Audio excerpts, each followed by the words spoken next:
नमस्कार दोस्तों, हमारे YouTube चैनल में आपका स्वागत है। इस वीडियो में हम बात करेंगे 20 ऐसे शेयरों के बारे में जो कल फोकस में रह सकते हैं। इसमें इन्फोसिस, टाटा मोटर्स जैसे कुछ महत्वपूर्ण शेयर देखने को मिल रहे हैं। आरबीएनएल भी इस लिस्ट में शामिल है। इन सारी चीज़ों पे चर्चा करेंगे, लेकिन उससे पहले मैं कहना चाहूँगा कि अगर आपने हमारे चैनल को सब्सक्राइब नहीं किया है, कृपया सब्सक्राइब कर लें और बेल आइकन भी दबा लें। इन्फोसिस में खबर यह है कि उसकी जो पार्टनरशिप देखने को मिलती थी निविडिया के साथ, उसको कंपनी ने अपने पार्टनरशिप को बढ़ाया है। ये जो पार्टनरशिप है ये high performance generative AI powered telco solution के लिए देखने को मिलती है। तो इसको इन्फोसिस ने इस पार्टनरशिप को बढ़ा दिया है आगे के लिए। और आज के दौर में एआई की काफ़ी डिमांड भी देखने को मिल रही है, तो आप इस चीज़ों को लेकर इस शेयर पे नज़र रख सकते हैं। टाटा मोटर्स की बात करें तो इसका फाइनल ट्रेडिंग सेशन देखने को मिलेगा। जो कैपिटल रिडक्शन प्रोग्राम देखने को मिलता है उसका रिकॉर्ड डेट 1 सितंबर है। तो कल फाइनल ट्रेडिंग सेशन इसके रिगार्डिंग देखने को मिलेगा, तो इस वजह से यह शेयर भी फोकस में रह सकता है। शुगर स्टॉक्स पे भी नज़र रख सकते हैं, यानी शुगर के जो शेयर हैं, शुगर कंपनियां हैं, उनके शेयरों पर नज़र रख सकते हैं, क्योंकि सरकार ने बड़ी राहत दी है।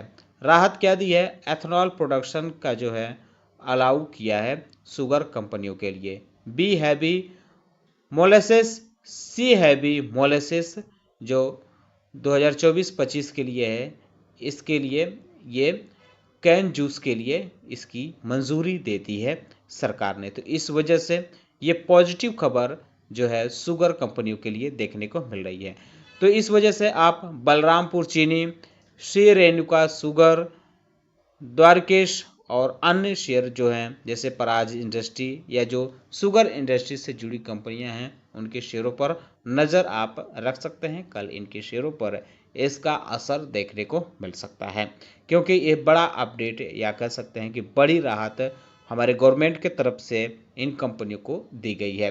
अब आरबीएनएल की बात करें तो कंपनी ने एक एमओयू साइन किया है पटेल इंजीनियरिंग के साथ। हाइड्रो और अदर इंफ्रा प्रोजेक्ट्स के लिए जो भारत और अन्य देशों के लिए ये एमओयू साइन हुआ है दोनों कंपनियों के बीच में। वहीं आईटीआई पे भी नज़र रख सकते हैं। कंपनी को पहला ऑर्डर मिला है, ईवीएम ऑर्डर मिला है state election commission of West Bengal, यानी पश्चिम बंगाल के चुनाव आयोग ने ईवीएम का पहला ऑर्डर आईटीआई को मिला है। ये 500 ईवीएम सप्लाई करनी है। हालांकि ये ऑर्डर कितने का है इसका अभी डिस्क्लोज नहीं किया गया है। जय कॉर्प लिमिटेड के बारे में बात करें तो कंपनी ने शेयर बाईबैक के लिए अप्रूवल दे दिया है। टेंडर ऑफर के जरिए कंपनी जो है 118 करोड़ रुपए के शेयर बाईबैक करेगी। 4 रुपये 400 पर शेयर के हिसाब से ये बाईबैक देखने को मिलेगी, यानी एक शेयर 400 रुपये में कंपनी खरीदेगी। जो आज शेयर की जो क्लोजिंग देखने को मिली है उससे 2% ज़्यादा दाम पर कंपनी ये शेयर खरीदेगी। इसकी फिक्स डेट भी बता दी गई है, 10 सितंबर इसकी रिकॉर्ड डेट या कह सकते हैं कि फिक्स डेट बताई गई है। तो इस वजह से यह शेयर भी फोकस में रह सकता है। एनबीसीसी पे भी नज़र रख सकते हैं। बोनस को लेकर कंपनी की मीटिंग है, तो इस वजह से ये भी शेयर फोकस में रहे। डीजीसीए ने इसको तुरंत प्रभाव से इनहेंस सर्विलांस में डाल दिया है स्पाइस जेट को। इसका मतलब ये है कि अब इस कंपनी को स्पॉट चेकिंग, नाइट सर्विलांस तुरंत बढ़ाना होगा। किसके लिए? सेफ्टी ऑपरेशन के लिए ये बढ़ाना होगा। आपको बता दें कि पिछले 3 महीने में स्पाइस जेट ने 150 केबिन क्रू मेंबर को बाहर किया है, यानी उनको नौकरी से निकाला है। तो ऐसे में इसकी मुश्किलें बढ़ सकती हैं, क्योंकि ऑपरेशन बढ़ाना है। अब कहाँ से इस तरह से एम्प्लॉय इसको मिलेंगे। वहीं सीडीएसएल पे भी नज़र रख सकते हैं कि सेबी ने नेहल वोरा को एमडी और सीईओ अपॉइंट करने के लिए मंजूरी दे दी है। इसके अलावा अगर हम बात करें अन्य शेयरों के बारे में तो इंडियन ऑयल और एलआईसी के शेयरों पर भी नज़र रख सकते हैं, क्योंकि इंडियन ऑयल और एलआईसी से इंडियन गवर्नमेंट को 8,753 करोड़ रुपए डिविडेंड के रूप में मिले हैं। LIC को GST डिमांड नोटिस भी मिला है। 605 करोड़ 58 लाख रुपए का ये ऑर्डर मिला है, यानी इसमें GST डिमांड है, इंटरेस्ट है और पेनल्टी भी लगाई गई है। तो सारा मिला के जो है ये 605 करोड़ 58 हजार, माफ कीजिएगा, 605 करोड़ 58 लाख रुपए हैं। FY20 के लिए ये दिया गया है। लेमन ट्री होटल पे भी नज़र रख सकते हैं। कंपनी ने एक नया MOU साइन किया है प्रॉपर्टी के लिए। 72 रूम के होटल के लिए ये साइन होते हुए देखने को मिली है अयोध्या में। तो इस वजह से यह शेयर भी फोकस में रह सकता है, क्योंकि पिछले कुछ दिनों से 3 जगह प्रॉपर्टी खरीदने की ये ऐसी खबरें देखने को मिल रही हैं। कल मध्य प्रदेश में देखने को मिली थी, उज्जैन में। इससे से 2-1 दिन पहले अयोध्या में ही एक अलग होटल के लिए ये चीज़ें देखने को मिली थी। इंटेलेक्ट डिज़ाइन एरेना और विप्रो पे भी नज़र रख सकते हैं, क्योंकि इंटेलेक्ट डिज़ाइन अरेना और विप्रो ने एक पार्टनरशिप किया है। किसके लिए?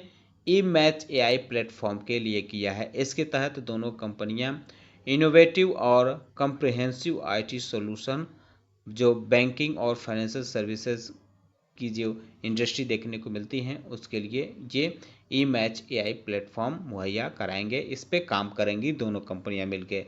तो इस वजह से इन दोनों कंपनियों पे आप चाहें तो नज़र रख सकते हैं। अब बात करते हैं जिलेट इंडिया के बारे में। तो कंपनी के बोर्ड ऑफ डायरेक्टर ने मीटिंग की है और फाइनल डिविडेंड का ऐलान किया है। 45 रुपये पर शेयर के हिसाब से कंपनी फाइनल डिविडेंड देगी।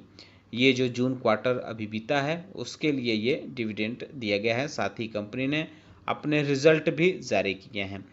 तो रिजल्ट में कैसा रहा है आप देखते हैं कि कंपनी का जो एनुअल सेल रहा है वो 2633 करोड़ रुपए कंपनी का एनुअल सेल रहा है और प्रॉफिट आफ्टर टैक्स 412 करोड़ रुपए रहा है। तो जो डिविडेंड का ऐलान किया गया है इसको अभी AGM में मंजूरी मिलना ज़रूरी है। इसके बाद ही इस पे आगे का प्रक्रिया शुरू की जाएगी। लेकिन अगर मंजूरी मिल जाती है AGM में तो 3 दिसंबर से लेकर 25 दिसंबर के बीच में ये डिविडेंड पे कर दिया जाएगा, ऐसा कंपनी की तरफ से कहा गया है। NCL इंडिया पे भी नज़र रख सकते हैं। कंपनी ने RVUNL यानी राजस्थान राज्य विद्युत उत्पादन निगम के साथ एक ज्वाइंट वेंचर शुरू किया है। पावर प्लांट और थर्मल पावर प्लांट और 2000 मेगावाट का रिन्यूएबल प्रोजेक्ट्स के लिए ये ज्वाइंट वेंचर दोनों में देखने को मिल रही है। तो इस वजह से यह शेयर भी फोकस में रह सकता है। इसके लिए अप्रूवल भी मिल गया है NLC इंडिया के बोर्ड के तरफ से। आखिरी शेयर के बारे में बात करते हैं NTPC के बारे में।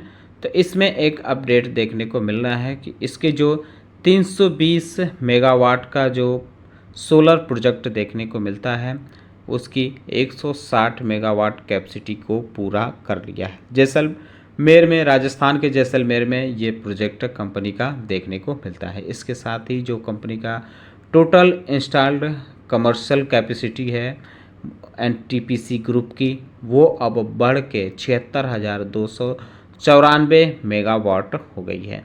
ये कंपनी ने एक्सचेंज को सूचना बाकायदा इस बारे में दी है। तो इस वजह से यह शेयर भी फोकस में रह सकता है। आप चाहें तो इस पे नज़र रख सकते हैं। उम्मीद करता हूं कि आपको हमारा वीडियो पसंद आया होगा। कैसा लगा है बताना न भूलें। साथ ही साथ हमारे चैनल को सब्सक्राइब कर लें, बेल आइकन दबा लें। वीडियो देखने के लिए बहुत बहुत धन्यवाद।